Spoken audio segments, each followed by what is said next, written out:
As you can probably tell from the title, I'm coming to you today with a quick recipe for crispy fried fish. I've got the ingredients laid out here, so you are going to need oil to fry the fish, mayonnaise, fish fry, a Ziploc bag, and the fish, of course. So I'm going to jump right into it. I do start by cleaning my fish.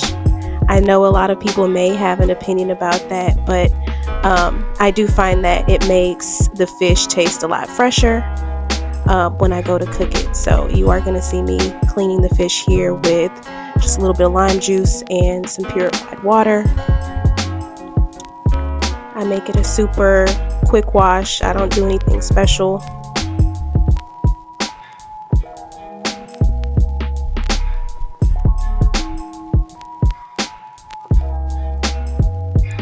And so next thing I'm going to do is drain it, and I do dry it off with a paper towel.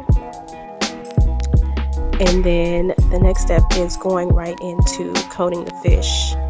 Now, before I started this step, what I didn't show is off camera, I went ahead and put my oil in the pot.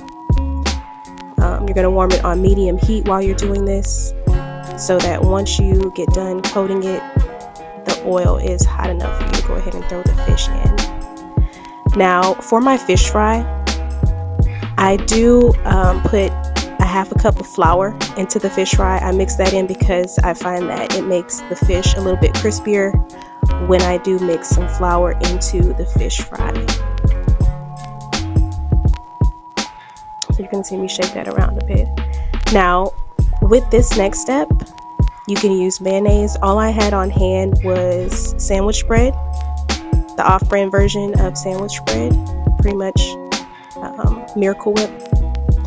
And so I use that rather than eggs. Some people use eggs, guys. If you want to tweak it and you want to continue to use eggs, totally up to you. This process does get a little bit messy. You can also put this in a bowl and use a spoon to mix if you prefer to do so. I just prefer using my hands. So once that's fully coated with the mayonnaise or the sandwich bread, whatever you have, you're gonna go in and put the fish into the fish fry. We're gonna close the bag and we are gonna shake it up.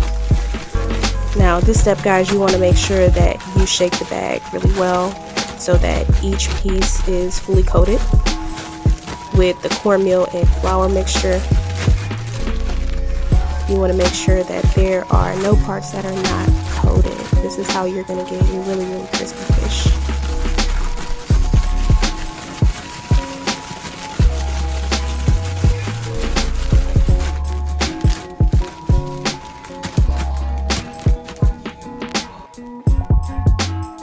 And our oil is hot. We're going to go ahead and pop these into the hot oil.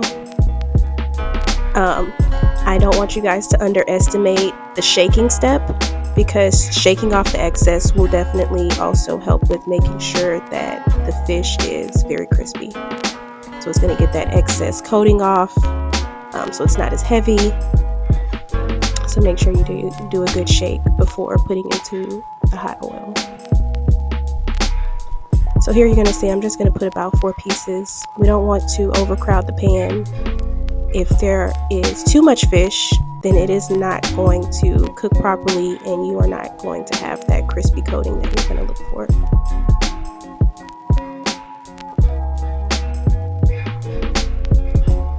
So I'm just going to let that fry for about 4 minutes on the first side.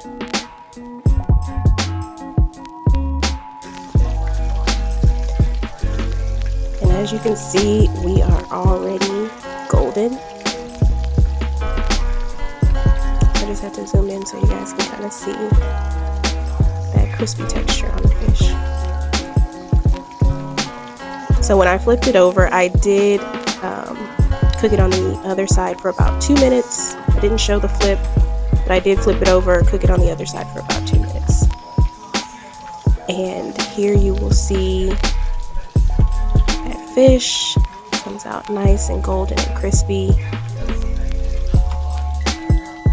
I just use a brown paper bag and some napkins to drain the excess oil. You can use whatever you have on hand. Some people like to use wire racks. Some people even still like to use newspaper. So whatever you have on hand to kind of drain that excess oil, again, just taking away some of the heaviness of that oil. Okay. And now we are going to get to the best part, which is breaking open that flaky fish. And as you can see, it's really hot, well cooked, it's golden. And there is a sauce that I make for my fish. Just gonna dip that in there. And that is all, you guys.